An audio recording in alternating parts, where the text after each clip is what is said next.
এই আপনার 500 টাকার টিকিট এরা তো এখন বলে 1100 টাকা 1200 টাকা একবারে টিকিট টাকা নিচ্ছে। 300, 400, 250 টাকা করে বেশি চাই আগের চেয়ে। হ্যাঁ, মনে করেন আপনার 800-900 টাকা ভাড়া হলে তাও একটু সামঞ্জস্য থাকে, ভাড়া চাই 1400-1500। আমরা এত কষ্ট করে দেশে যাইতেছি বাবা মার লগে ঈদ করার জন্য, সন্তান পরিবার নিয়ে সবাই মিলে ঈদ করার জন্য ভোগান্তিতে হয়ে তারপরে যাইতেছি দেশে। সবাই একসঙ্গে ঈদ করবো, কুরবানি করবো দেশের বাড়িতে। এই এনার বাড়িতে তো সবাই আছে, ভাই বেড়াদার, আম্মা আছে, আব্বা নাই। এই তো আমরা সকালবেলা বেরিয়েছি, তো বৃষ্টি মাথা আসছি আর কি।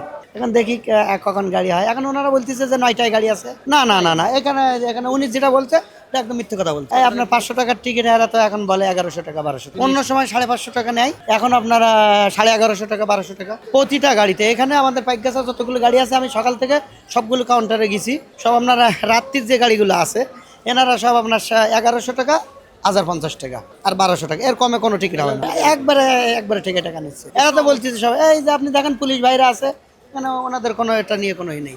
এই যে বাসা থেকে আসলাম সেলফি গাড়িতে, আপনার 20 টাকার ভাড়া, আপনার নিচে 50 টাকা, নাইলে নিব না। কি করুন, এগুলো পুলিশ প্রশাসন ছাড়া তো সম্ভব না। আমাদের তো কিছু করুন নাই, আমাদের তো যাইতে হবে। কালকে টিকিট পাই নাই, ওই জন্য আজকে আসছি।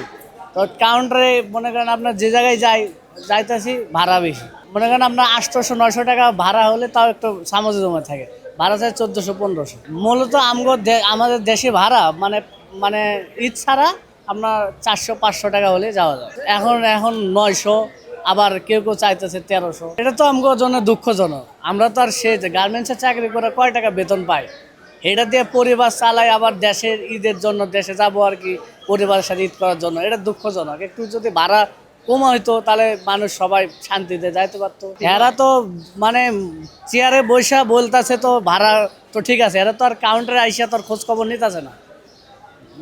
যাত্রীদের সাথে তো এরা আর কথা বলতেছে না, কাউন্টারের সাথে কথা বলতেছে না যে কত করে যাত্রীরা যাইতেছে। কালকে তো আরো বেশি নিছে, আজকে তো একটু সামাজিকতার মধ্যে হয়তো অল্প একটু কমার মধ্যে আছে।